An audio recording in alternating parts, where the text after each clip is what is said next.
Welcome to Saturday Rough Cut viewers. Coffee Doug here. I've got my Blue Moon, which I actually just had a Guinness a little bit ago, and man, after a dark beer like that, something light like this just tastes so refreshing.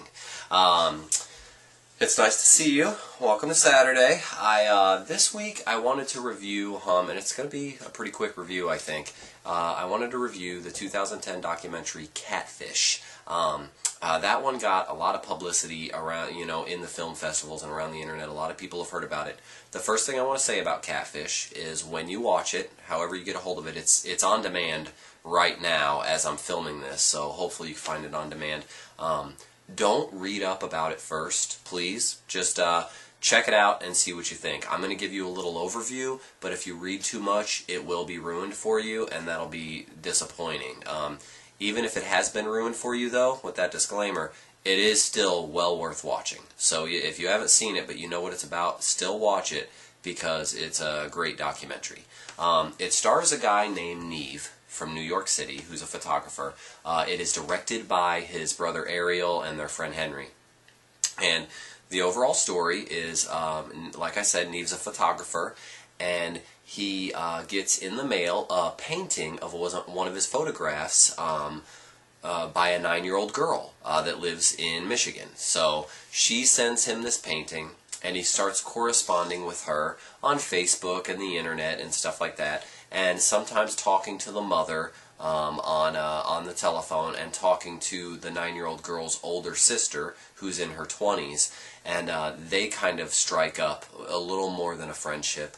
And it just goes from there. So, his brother and friends started documenting it because they thought it was kind of cool, and like how this girl is such a great painter at 9 years old, and then how he's kind of talking to this family, and it's getting closer and closer to meeting them, and things are not exactly as expected for Neve. So it documents it from day one to the very end, and that's what's interesting about it. It is extremely suspenseful at times, and pretty much suspenseful through a good portion of the movie, as far as like just keeping you on the edge of your seat.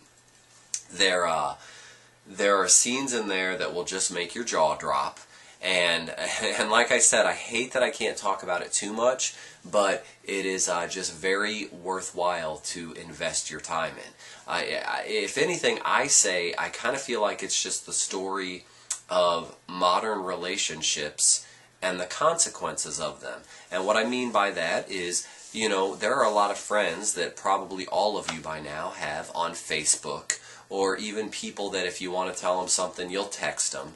And but I would really relate it more to internet and Facebook and things like that. And those definitely serve their purposes, but there are downfalls to those. Because are they really your friends, and how well do you really know them? And me personally, I've had a lot of people pop up and write me a message, and I don't know.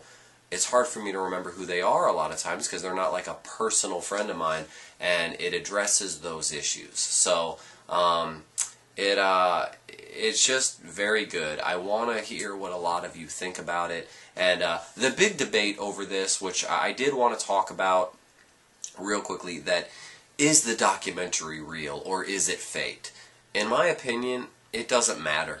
It really doesn't. It doesn't matter whether it's real or whether it's fake, because like I said, it addresses those issues I just talked about, and those are definitely real issues going on with everyone right now, because everyone is getting acclimated very quickly to this whole relationships on the internet, talking on the internet, doing business deals on the internet, just everything, like it's an internet world. So my view is I feel like it was real. They might have had to redo some scenes just to show you what they went through, but I feel like it was real. But if it wasn't, it wasn't. I'm okay with it. It's still a great movie. So check out Catfish documentary. Like I said, it's on demand right now. And let me know what you think of it, and what other documentaries you've seen that would kind of measure up to this one.